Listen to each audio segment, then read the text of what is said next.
नमस्कार दोस्तों, स्वागत है आप सभी का ऑनलाइन अड्डा फॉर स्टडी चैनल पर। ऑफिशियल दोस्तों आप सभी के बीच हाजिर लेटेस्ट अपडेट के साथ में इस वीडियो में दोस्तों बात करेंगे बेसिक शिक्षा मंत्री सर की तरफ से एक बयान दिया गया जो कि 69,000 शिक्षक भर्ती के लिए है।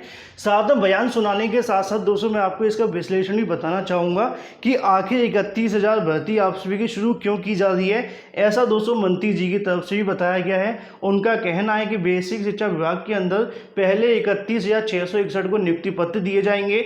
मेरिट किस प्रकार बनेगी, चयन सूची को लेकर क्या होगा, इसके बारे में दोस्तों आप सभी को पता चलेगा मंत्री जी के माध्यम से। लेकिन ऐसे में अगर बात करें भर्ती को दो भागों में क्यों बांटा जा रहा है, सबसे बड़ा सवाल ये भी देखने के लिए मिल रहा है। इसके बारे में मंत्री जी ने भी जवाब दिया है, इसको लेकर भी हम बात करेंगे। तो वीडियो को लाइक और शेयर करना बिल्कुल ना भूलें, साथ में चैनल को सब्सक्राइब कर लें, बेल आइकन को दबा लें, जिससे कि आप सभी को लेटेस्ट वीडियो नोटिफिकेशन मिलते हैं। ज़्यादा जान के आप सभी टेलीग्राम चैनल को ज्वाइन कर सकते हैं, लिंक आप सभी को वीडियो की डिस्क्रिप्शन में मिल जाएगा। चलिए दोस्तों वीडियो शुरू करते हैं। तो इस बयान को सुनाने से पहले दोस्तों मैं आप सभी को कुछ चीज़ें यहाँ पे क्लियर करना चाहूँगा। जैसा कि दोस्तों आप सभी को पता है कि 69,000 शिक्षक भर्ती को लेकर लगातार अभ्यर्थी प्रयासरत रहते हैं। मामला सुप्रीम कोर्ट के अंदर लंबित है, ऑर्डर अभी तक आया नहीं है, कब आएगा इसके बारे में कोई जानकारी भी नहीं निकल रही है। लेकिन लगातार अभ्यर्थी तरफ से कई बार ट्विटर ट्रेंड भी कराया गया, जैसे कि 5 सितंबर को आप सभी ने दिखा था। तो कहीं ना कहीं दोस्तों उत्तर प्रदेश के अंदर जो आंदोलन किया गया था, उस आंदोलन के अंदर वैसे तो सबसे बड़ा जो मुद्दा था वो संविदा का था, लेकिन सरकार को कहीं ना कहीं ऐसा लगा कि इसके अंदर 69,000 शिक्षकों का भी मामला है। इस वजह से सरकार की तरफ से यहाँ पर सडनली फैसला लिया गया। मतलब कहीं ना कहीं युवा बेरोजगारों की तरफ से जो आंदोलन हुआ था उसका प्रभाव हर एक भर्ती पर पड़ते हुए 69,000 पर ही पड़ गया। पहले सरकार आप सभी को बताएं 69,000 पदों भर्ती कराने के लिए तैयार थी, लेकिन ऐसे में सडनली दोस्तों उनकी तरफ से फैसला आया कि भर्ती को 31,000 पदों पर आयोजित कराया जाएगा। अब ऐसे में अभ्यर्थी दो वर्गों के अंदर बढ़ गए हैं। कुछ अभ्यर्थियों का कहना है कि भर्ती को करा दिया जाए और काफ़ी अभ्यर्थी की तरफ से आगे की रणनीति बनाई जा रही है, चाहे वो सुप्रीम कोर्ट को लेकर हो या फिर तमाम तरीके की चीज़ों को लेकर हो। जो भी जानकारी निकलेगी आप सभी को बता दी जाएगी, अभ्यर्थी तरफ से साझा की जाएगी। लेकिन ऐसे में अगर बात करें मंत्री जी की तरफ से क्या कहा गया, मैं आपको बताना चाहूँगा पिछले वीडियो के माध्यम से। जैसा कि मैंने आप सभी को बताया, मुख्यमंत्री सर की तरफ से भी यहाँ पर कहा गया है कि वो स्वयं अभ्यर्थी को नियुक्ति पत्र देने वाले हैं। मतलब सरकार की तरफ से लगातार निर्देश है कि आगामी एक हफ्ते के आसपास आपको नियुक्ति प्रक्रिया शुरू करा दी जाएगी। नियुक्ति पत्र मिलेंगे कि नहीं मिलेंगे, इसको लेकर थोड़ा आपको इंतजार करना पड़ सकता है, क्योंकि आप सभी को पता है कि जो अभ्यर्थी यहाँ से बाहर निकलेंगे या फिर अगर बात करें 31,000 के अंदर नहीं आएंगे, वह अभ्यर्थी इस मामले को आगे जाकर के चैलेंज करेंगे और मामला एक बार फिर से लटक सकता है।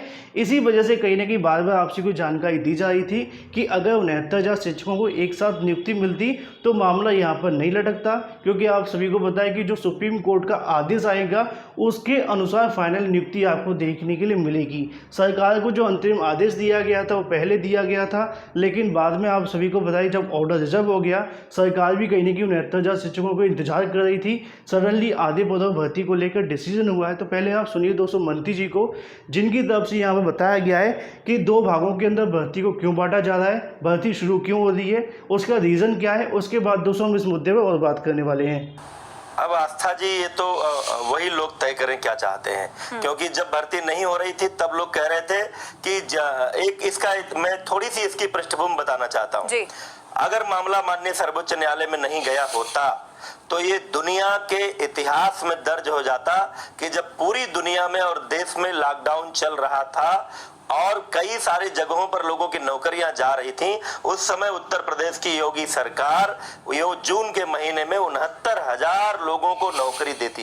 ये अपने आप में एक ऐतिहासिक घटना होती इस लॉकडाउन के दौरान। लेकिन जब हम काउंसलिंग का शेड्यूल जारी कर चुके थे, 3 जून से 6 जून तक काउंसलिंग होनी थी और उसके बाद में नियुक्ति की प्रक्रिया होनी थी, उसी समय लोग हाईकोर्ट में चले गए और माननीय उच्च न्यायालय ने काउंसलिंग की प्रक्रिया को रोक दिया, आदेश दे दिया रोकने का, हमको रोकना पड़ा। फिर हम सुप्रीम कोर्ट में गए, यहाँ से स्टे हमने, फिर डबल बेंच में हम गए, डबल बेंच से फिर स्टे हटा, फिर जो शिक्षा मित्र और अन्य अभ्यर्थी माननीय सर्वोच्च न्यायालय में गए।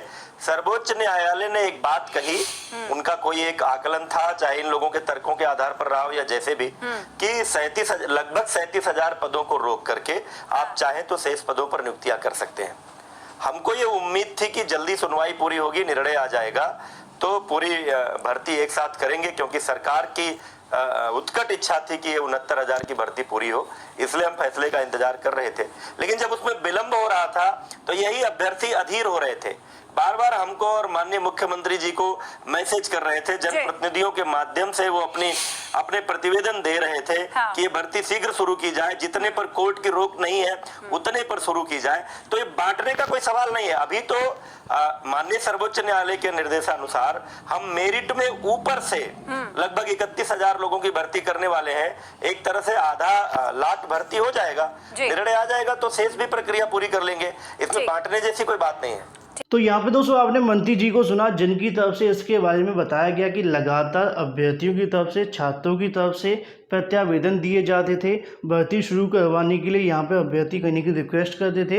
ऐसे में बहुत सारे अभ्यर्थी वो भी थे जिनकी तरफ से ये कहा जाता था कि सुप्रीम कोर्ट का फैसला आते ही भर्ती प्रक्रिया को शुरू करवा दिया जाए, जिससे कि जो MRC का मामला लगा हुआ है, अन्य जो मामले लगे हैं, उनकी वजह से भर्ती ना लगे, सरकार इसको लेकर कोई फैसला ले।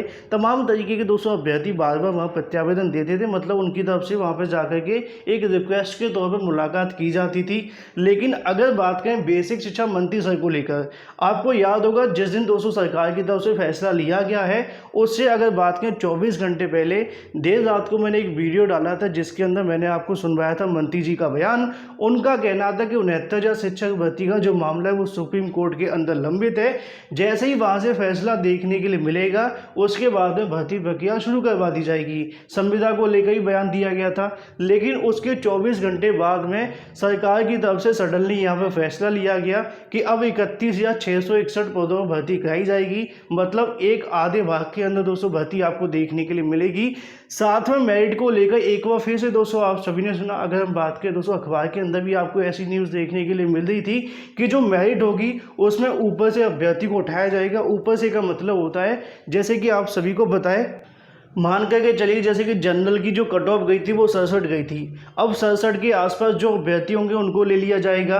जितनी सीटें 231,000 में से जनरल की बनेगी उसके आधार पर अभ्यर्थी को लिया जाएगा। जब जनरल की सीटें समाप्त होंगी उसके बाद फिर OBC का जो कट ऑफ होगा उसके ऊपर से चीज़ों को उठा लिया जाएगा। मतलब कहने का ये है कि जो पुरानी चयन सूची सरकार की तरफ से जारी की गई थी, अगर हम बात करें बेसिक शिक्षा मंत्री सर के बयान को लेकर, दोनों जगह मैंने आप सभी को सुना दिया। उसके अंदर इनकी तरफ से कहा जा रहा है कि मेरिट के ऊपर से अभ्यर्थियों को उठाया जाएगा। जो भी OBC SC ST वाले अभ्यर्थी होंगे उनकी दोस्तों जो चयनित लिस्ट है उसी के आधार पर इनको उठा लिया जाएगा। मतलब दोस्तों पुरानी चयन सूची के अंदर बदलाव। लेकिन सुबह के एक अखबार के अंदर आपको जानकारी देखने के लिए मिलती थी कि चयन सूची के अंदर बदलाव होगा। तो ऐसे में दोस्तों मंत्री जी की तरफ से बताया जा रहा है कि ऊपर से अभ्यर्थी को मेरिट के अनुसार उठाया जाएगा।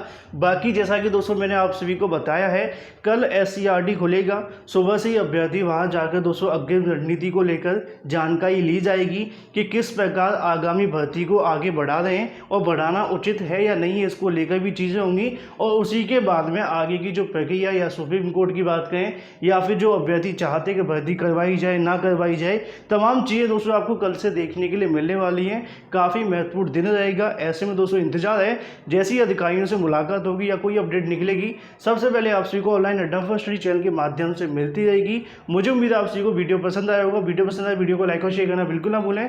Thank you for watching this video.